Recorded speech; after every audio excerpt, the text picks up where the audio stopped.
Hello दोस्तों, स्वागत है आपका अपने यूट्यूब चैनल गौरव एडुकेटर में। दोस्तों, जैसे कि आपको पता है सीबीएसई ने 30% सिलेबस रिड्यूस कर दिया है। तो आज हम जानेंगे क्लास 11th का चैप्टर नंबर 1। हम न्यू सीरीज़ शुरू कर रहे हैं क्लास 11th से लेकर 12th तक के बच्चों की, जो कि नया सिलेबस सीबीएसई ने रिड्यूस करा है और नए सिलेबस पे हम टॉपिक अब ला रहे हैं। दोस्तों, जैसे कि आपको पता है सीबीएसई ने क्लास 11th के फर्स्ट बुक के अंदर 4 चैप्टर्स काट दिए हैं, जो कि है chapter number 2 and 7 and 9 and 10। जैसे कि आपको स्क्रीन पे दिख रहा होगा, तो आपके 4 चैप्टर रिड्यूस हो गए हैं, तो आपके 6 चैप्टर अब आ रहे हैं, जैसे कि आपको स्क्रीन पे दिख रहा है। और दोस्तों, लेकिन आपको ये बात अभी तक नहीं पता होगी, गाइडलाइंस में आपने शायद पढ़ा हो, चैप्टर नंबर 2 जो कि भारत संविधान में अधिकार है, और चैप्टर नंबर 9 जो संविधान एक जीवंत दस्तावेज है, इसको कुछ टॉपिकों को सीबीएसई ने चैप्टर नंबर 1 के अंदर ऐड कर दिया गया है। ये आपको स्क्रीन पे जैसे कि दिखा रहा हूँ मैं, ये आपको दिख रहा होगा, उम्मीद है। ये इन्होंने इसमें ऐड कर दिया गया है। तो आज हम फिलहाल जानेंगे चैप्टर नंबर 1 को ही, जो कि संविधान क्यों और कैसे, इसके बारे में आज पूरी जानकारी हम लेंगे। और फिर अगले पार्ट में हम जानेंगे चैप्टर नंबर 2 और चैप्टर नंबर 9 के कुछ मुख्य टॉपिक जो कि सीबीएसई ने ऐड करे हैं। तो चलिए दोस्तों, देर किस बात की, शुरू करते हैं। दोस्तों, संविधान क्यों और कैसे, सबसे पहले हमें जानने के लिए ये जानना जरूरी है संविधान क्या है।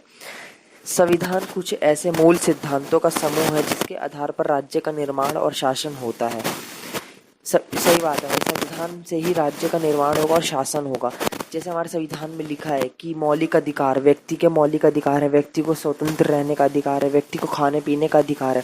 तो ये हमारे संविधान में लिखा हुआ है, इसी से शासन चल रहा है। अगर संविधान नहीं होगा तो क्या होगा, वही हो जाएगा, अंग्रेजों वाला टाइम हो जाएगा कि हम पे किसी ने भाई कब्जा कर लिया, अब हम गुलाम बन के रह गए। तो संविधान में ऐसी बातें लिखी हुई हैं जिससे हम गुलाम नहीं बनते हैं, हमारे अधिकारों की रक्षा होती है, कई कई बातें लिखी होती हैं।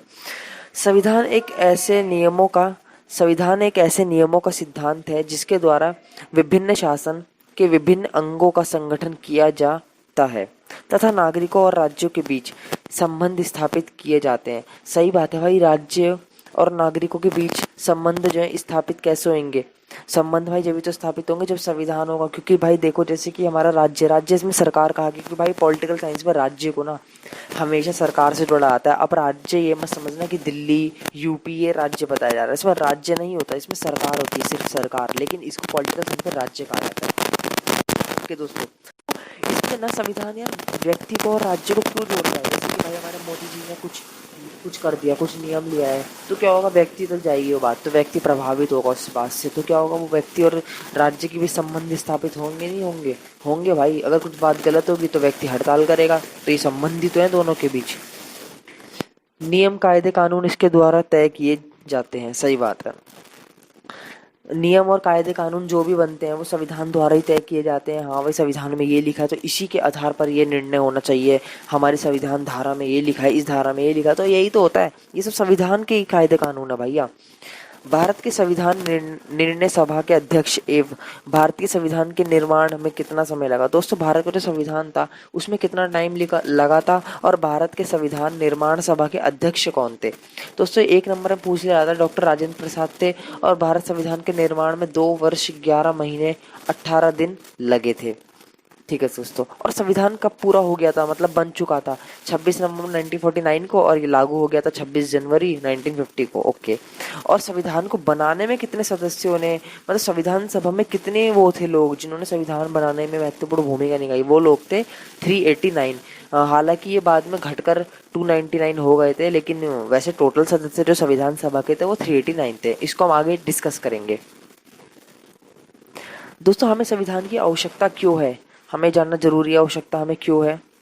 प्रत्येक राज्य में संविधान का होना आवश्यक है। संविधान के बिना राज्य का शासन नहीं चल सकता, इसलिए संविधान के बिना एक राज्य ना होकर अराजकता का शासन होता है। मैंने आपको बताया था ना, अगर संविधान नहीं होगा तो वही स्वतंत्र, वो जो अंग्रेजों वाला टाइम लागू हो जाएगा कि हम पर कोई मतलब कब्जा कर चुका है। अराजकता मतलब होता है भाई लड़ाई झगड़ा, दंगे फसाद या कुछ गलत चीजें फैल जाना, मतलब बेकार, अराजकता फैलना, बेकार चीज फैलना। जैसे मान लो भाई गुलामी बन गए किसी के, हम कोई अमीर बंदा है वो गरीब पे वो करेगा अत्याचार, तो भाई वो तो कर ही लेगा ना। अगर संविधान नहीं होगा तो, संविधान में बातें लिखी हुई हैं, कायदे कानून है, तो डरेगा नहीं, करेगा वो। तो यही अराजकता फैलती है संविधान ना हो तो। संविधान का होना आवश्यक है ताकि विभिन्न विभिन्न वर्गों की शक्तियों तथा कार्यों का बंटवारा किया जा सके। जैसे कि भाई पुलिस वाला है, उसको ये बता रहा है कि तुम्हें ये करना है, कोई इंस्पेक्टर है उसको ये करना है, ओके, कोई हवलदार है तो उसकी उधर खड़ा होना है, उधर की सिक्योरिटी करनी है, तो विभिन्न विभिन्न शक्तियों का इसमें विभिन्न विभिन्न बंटवारा किया जाता है। अलग अलग बातें इसमें कही जाती है, राष्ट्रपति की ये शक्ति है, प्रधानमंत्री की ये शक्ति है। वर्तमान प्रजातांत्रिक राज्यों में संविधान का बहुत महत्व है। हमें निम्नलिखित कारणों में संविधान की आवश्यकता पड़ती है। दोस्तों आज के टाइम पे ना संविधान का बहुत ही महत्व है। ये आज के टाइम पर नहीं, जब से हमारा संविधान बना है तभी से इसका महत्व है, क्योंकि इसकी जरूरत के बिना हमारा काम ही अधूरा है। ये बहुत ही जरूरी है हर कार्य के लिए संविधान। अब जान लेते हैं क्यों। एक संविधान ही देश का कानून होता है जिसके अनुसार देश का शासन चलाया जाता है। संविधान देश में कानून के शासन की व्यवस्था करता है। संविधान देश के नागरिकों के मौलिक अधिकारों की रक्षा करता है। मौलिक अधिकार दोस्तों होते हैं जैसे कि खाने पीने का अधिकार, स्वतंत्र रहने का अधिकार और रहने का अधिकार, ये होते हैं मौलिक अधिकार। संविधान के द्वारा ही राज्य एक व्यक्ति में तालमेल पैदा होता है, राज्य और व्यक्ति में तालमेल पैदा होता है। मैंने आपको बताया था पहले। संविधान निरंकुश सत्ता पर प्रतिबंध लगाता है। निरंकुश सत्ता मतलब गलत चीजों पर प्रतिबंध लगाता है। संविधान देश में शांतिपूर्ण ढंग से सत्ता बनाए रखता है। सही बात है, संविधान ही नहीं होगा तो मैंने बताया था बेकार ही होगा, सब कुछ बेकार होगा। भाई संविधान है तो समझ लो देश हमारा शांतिपूर्ण चल रहा है, क्योंकि संविधान में हमारी बहुत अच्छी अच्छी बातें लिखी गई हैं। क्योंकि हमारा संविधान एक ऐसा संविधान है जो कि भाई सबसे बड़ा संविधान माना जाता है। और दोस्तों हम जान लेते हैं संविधान के मुख्य समितियां कौन कौन सी थी, जो यार हमारे संविधान बनाने में बहुत ही रहे थे महत्वपूर्ण जो बंदे, उनकी समितियां जान लेते हैं क्या थी मुख्य समितियां उनकी। दोस्तों समितियों में आते हैं हमारे सबसे पहले प्रारूप समिति, संचालन समिति, संघ संविधान, प्रांतीय संविधान, झंडा, संघ शक्ति। दोस्तों ये मतलब समितियां थी और इनको किन किन ने चलाया, कौन कौन अध्यक्ष बने इसके। डॉक्टर भीमराव अम्बेडकर प्रारूप समिति के थे, संचालन समिति के थे राजेंद्र प्रसाद, जवाहरलाल जी थे संघ संविधान के, प्रांतीय संविधान के थे सरदार वल्लभ भाई पटेल जी, और 11वें कंप्रेंट थे झंडा, मतलब जो हमारा झंडे को जिसमें तिरंगा भारत का झंडा है इसके अध्यक्ष वो बने थे हमारे। और संघ शक्ति जो थी पंडित जवाहरलाल नेहरू थे इसके भी अध्यक्ष, संघ शक्ति के भी। और दोस्तों राष्ट्रीय ध्वज हमारा जो बना था वो कब बना था, ये भी पूछा था हमारे क्वेश्चनों में 1 नंबर में। दोस्तों इंपॉर्टेंट टॉपिक है, जरूर पूछ जाएंगे, आप इसको जरूर कर लेना। आपको बुक पढ़ने की जरूरत ही नहीं है, मैं सीरियसली कह रहा हूँ, आप इस वीडियो को देख लो, आपको बुक पढ़ने की जरूरत पड़ेगी भी नहीं। राष्ट्र ध्वज हमारा 22 जुलाई को बन गया था 1947 को। राष्ट्रगान हमारा 24 जनवरी 1950 को रेडी हो गया था। दोस्तों जो लिखित संविधान होता है, जो लिखा हुआ संविधान होता है हाथों से, हमारा संविधान क्या है। हमारा एक क्वेश्चन पूछा जाएगा पेपर में, लिखित संविधान क्या है, भारत का संविधान क्या है, तो क्या है, लिखित संविधान है भाई भारत का, मौखिक थोड़ी ना है। बहुत से देशों में मौखिक संविधान होते हैं, भारत का संविधान लिखित संविधान है। भारत का संविधान लिखित है तो वो अच्छा क्यों है, तो अच्छा क्यों है 2 नंबर में जरूर पूछा जाता है क्वेश्चन। और ये जानते हैं क्यों अच्छा है, यह सोच समझ कर बनाया जाता है, ये निश्चित या स्पष्ट होता है, ये निश्चित ही होता है भाई, इसे बदलाव नहीं करते। इसमें बदलाव जब होते हैं इसमें जब समय आने पर, परिस्थितियां पड़ने पर। नागरिकों के अधिकार की रक्षा करता है, संघात्मक सरकार में आवश्यक है। ओके तो समझ होंगे लिखित संविधान में ये नागरिकों के अधिकार की रक्षा भी करता है, क्योंकि हमने इसमें लिख दिया है कि नागरिकों को ये अधिकार है। मौखिक में क्या है, हम बोल देंगे ये नागरिकों का अधिकार है भाई, नागरिकों को ये करना है, फिर अगले दिन हम बदल देंगे। अपनी मुंह की तो भाषा है ये, कुछ लिखित तो है ही नहीं। तो इसलिए भारत का संविधान सबसे बड़ा और लिखित संविधान माना जाता है और है भी। दोस्तों जानते हैं संविधान सभा का स्वरूप, हमारा संविधान सभा का जो स्वरूप था उसमें कितने लोग थे, कैसा बना, कैसा चल रहा था हमारा संविधान, वो जान लेते हैं। थोड़ा लॉजिकल है पर समझ में आ जाएगा। संविधान सभा के कुल सदस्य थे 389। अब इसे याद रखो, 389 आपके कुल सदस्य थे संविधान सभा में।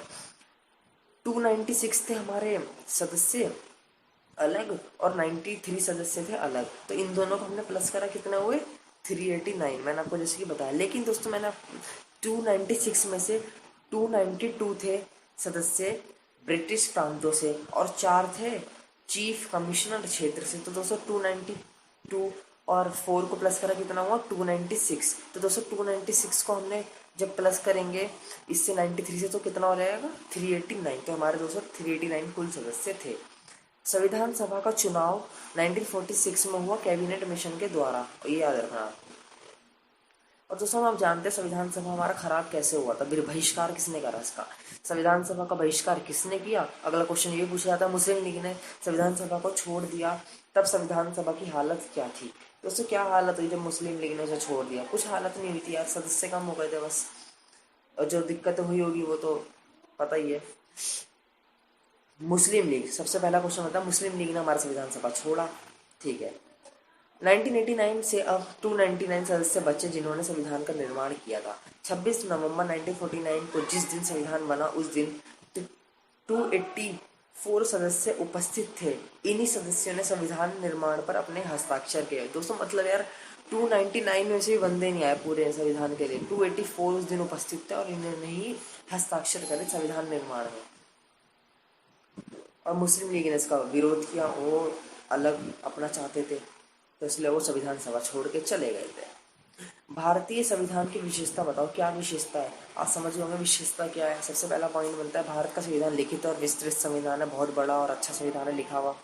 इसमें 395 अनुच्छेद, 12 अनुसूचियां और 22 भागों में बटा हुआ है।